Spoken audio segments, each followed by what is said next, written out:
What is up, guys? GGFOREX here. Welcome back to my YouTube channel, and this is gonna be an eye-opening video. I'm gonna I know what has taken my trading to the next level. What have I learned since I was furloughed back in March 2020, back when the COVID thing was mental. That's when I got into Forex, right? And it's been a bumpy road ever since then.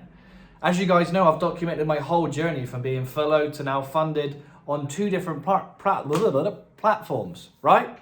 I've been funded on ftmo, I've been funded with true Forex funds, right? So what have I learned along the way? What skill sets can I share and teach with you that has really helped me progress in my trading career? Well, the biggest thing is I was definitely overcomplicating it. So if I can give you any tips whatsoever, don't overcomplicate. Simplify everything. I know when you're new, it's really hard. You just want to learn, and that is fantastic. And it is amazing to understand how the markets really move. It's amazing to understand the bigger picture, what's going on, and using those tools. But then when you speak to some other people and they don't know half the stuff you do, but yet they're still successful, that speaks volumes. That makes you think, I don't need to know everything in the markets. I don't need to know exactly the whole mechanism of what is going on. Like, okay, you can learn how to drive a car, but you don't need to know how to build a car. You don't need to know how to disassemble an engine. You just need to know where the steering wheel is, where the gear stick is, and where the pedals are. That's all you need to know. So it's so simple. And I fell into a trap when I started to just go into just analysis, then fundamental.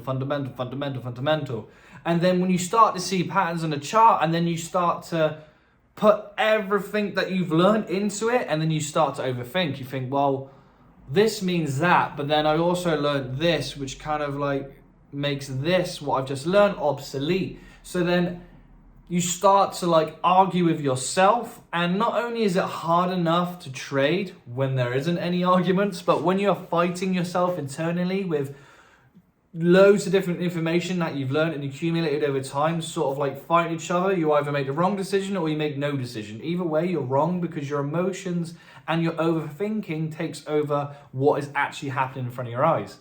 So you don't trade what you think, you trade what you see. But when you know too much, you overthink, and then you don't trade what you see, right? You say to yourself, oh, I know what's going to happen next.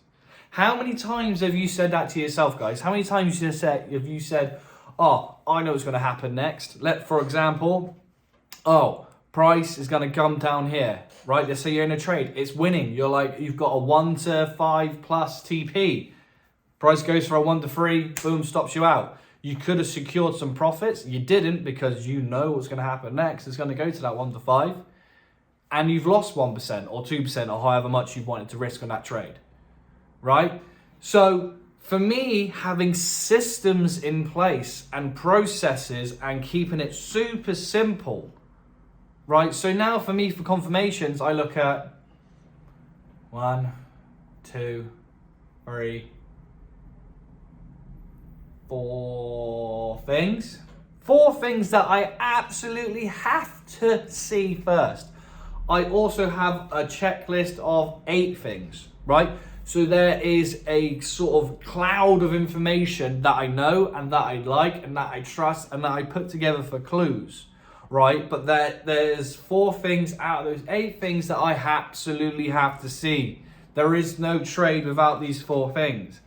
And then when I just started to trade that way, not shoot for the moon, understand that I don't know what happens next, that's when my trading started to move forwards. That's when I started to be more consistent. That's when the win rate started to happen, right? Because remember, if you want to pass a funded challenge, do you need to get every trade at a 1 to 5 or a 1 to 10, or like these Gucci traders do, a 1 to 30 or 1 to 100? Amazing, right? Is that possible? 100%. Can you do that with a 9 to 5? Absolutely not. And I'll give you some facts on that. Do you think you can get a 5 pip entry when you're at work, when you're not allowed to be on your phone for 8 hours of the day? If you are, you're very lucky. And do you think you have the mindset to hold that trade, right? You've got a 1 to 50 and you're risking 1% on a $100,000 account. You got 50 grand floating. Do you think you have the mindset to hold that to a 1 to 100? No. You know? So that was an extreme example, okay? But if you got a 9 to 5, you really need to be trading on probably the 4 hour plus. 1 hour minimum, I would say, right? And you need to have processes in that. So you need to build a system and a process into your certain situation. You can't trade in a situation where you want to be in the future. You have to trade in a situation now. What time zones can you trade now? What times of the day can you trade now? Right? Understand the sessions and what's going on in the world now. That's the basics, right? When you've got that, you're set. And that's what I learned, okay? I was very unfortunate. I feel like most people from the UK are unfortunate in this situation, right? Where you, most of the time in the UK, if you've got a job, you start at 8 in the morning or 9 and you finish at 5. Well, where's the most volume in the market? 8 in the morning till 5, right? When London Open is. London Open, New York crossover. Most people in the UK work through that whole session. I know some guys in the States that get up at like, depending where they are, of course, maybe 2, 3 o'clock in the morning, they start trading, then they go about their normal day, right? But at least they can do that, right? At least you can sleep earlier, wake up, obviously early hours in the morning, trade, maybe have a nap before work and then go to work, right? But obviously the people in the UK can, right? So it is, you need to understand the situation you're in. That was the big one for me. Making things super simple, acting like I knew that I didn't know was going to happen next, hence why I needed to have a trade management system and a risk management system. Again, if you want any systems, click the link down below, join your GGFOREX group and I'll help you out there, right? So you need trade management systems, risk management systems. You need to understand your situation. What part of the world you're in, what sessions do you like to trade, how do you trade them, right? So by accumulating all this accumulating all the analysis and super simplifying it, how do you do that? Back testing and forward testing, right? Putting hours and hours in on the charts to understand what you like to see, how you like to trade it, what you need to see to get your confirmations for you to put that pending or trade execution in the market. I recommend if you have a 9 to 5 that you do pendings, but because you don't need to be there to manage a trade, you can just set your pending whenever the trade makes sense to you. Go about your day. You either get triggered in and you win, you either get triggered in and you lose, or you don't get triggered in at all. Simple as that, right? Hence why the 4 hour sort of time frame for a 9 to 5 makes a lot of sense. You only miss 2 candles, right? So don't overcomplicate it. Don't act like you know what's going to happen next. Make sure you have systems in place. By the way, systems, again, trade management systems, trade plan, risk management systems. If you need any of that, link is down below. And that is what took me to the next level. That is what made me trade in a way that is a, what's the word for it? What would Mark Douglas use? There is a word for this. Methodical. I think methodical is the way of putting it. I have a certain strict rules that meet my criteria. I put on the trade. I don't overthink it. I just put the trade on. I either wins, loses, or it never triggers. So that's my mindset at the moment, right? Well, that's how my mindset's going to stay and then slowly improve over that time, right? So trade methodically. Act like I don't know what's going to happen next. So I have protection of my capital. I don't act like I know what's going to happen. I move to break even when the system says to. I take partials when the system says to.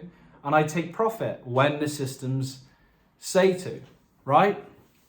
Or close the trade at the end, not take profit, because take partials is taking profits. You know what I mean? There needs to be a system for each and every step of the way. If you don't have a system for each and every step of the way, you're going to really struggle because each of your variables are going to change. How do you know how to improve if you have no steps? If you have no bulletproof stages? When this happens, do this. When this happens, do that. When price does this, go there. When, you know, when X, Y, and Z makes this move, then do this, right? If you don't have all that set up and you try and do a challenge, you're going to fail. If you don't know what times of the day you like to trade and you work a 9 to 5 and you can't trade, trust me, I've made that mistake when I had my job, right? I tried to trade, I was in the toilet and yeah, didn't work out, didn't trade very well for obvious reasons. Trading on your phone is very difficult. Trading when you have a huge monitor setup, Very easy, very nice, definitely a game changer. So if you are a phone trader and you can avoid it, avoid it.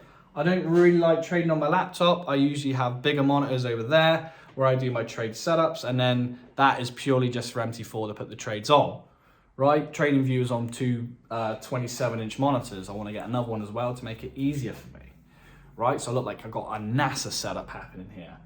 But if you haven't learned anything today, just understand, make sure you have systems in place for every tiny stage of the way. Understand when you can trade, when you can't trade. Remember, trading is around your lifestyle, right? If you have family, make sure you have time for family.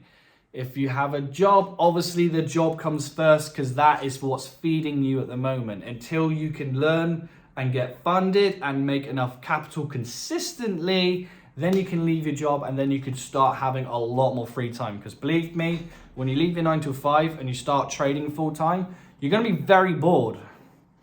Very bored. So you might need to start another business or get more hobbies or do something, because you're going to have a lot of free time during the day, which you're not going to be used to when you're coming from a work lifestyle, right?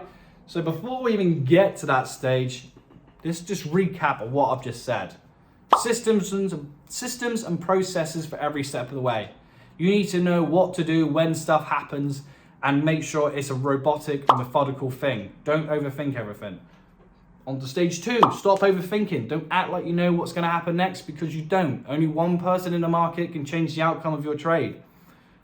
Understand the probability of your trade setup. So if I got a 70% win rate and my average RRs are 1 to 2, and I need to make 10%, right, to pass a FTMO challenge phase 1, right? And I averagely do 20 trades a month. So that's what? 20 trading days during a month. So FTMO gives you 30 days minus the weekends, gives you 20 actual trading days to trade with. So that's roughly 1 trade a day. That's averagely what I do. Sometimes I do none, sometimes I do 2 or 3. It roughly works out each month around 20 trades. Okay, so if I got a 70% win rate and my average RR is 1 to 2.5, that means I only need 40% of my trades to win. That means I can win 8, lose 12, and still make more than 10% to pass a challenge. Or easier, if you wanted to do the true forex funds, where you need to make 8%. So for you to pass a challenge, you know that, okay, I can lose 12 trades. You don't know the distribution of those 12 losing trades. You just need to know over 20 trades, if I win 8, I still pass. That's all you need to know. So the first 4 trades you might lose, right? And you might start pooping yourself. Doesn't matter. You know the numbers. You know your edge. Play out the edge. And that was the biggest takeaway for me. That's what took me so long to learn. That's why I'd highly recommend Trading in the Zone and The Disciplined Trader by Mark Douglas. That's what kind of burnt it into my skull, and then constant back testing from there. You have a trading edge, right? There is a statistical probability of your edge playing out. However, you don't know the distribution of those winning trades or those losing trades. You do not know. If you have 20 trades, you can win 3, lose 5, win 2, lose 3. You know, you don't know what's going to happen next, but over 20 trades, you know that averagely or statistically, you are going to win 8, lose 12, and you will still pass. Or if you got a higher win rate, it'd be better from them as well, especially when you have systems in place to lower that loss rate as well. Anyway, guys, I hope you learned a lot from this. If you want to have systems and processes and understanding how I did that, click the GGFOREX link down below, join the group, and I'll be able to help you out there. Okay, guys, love you all. Bye.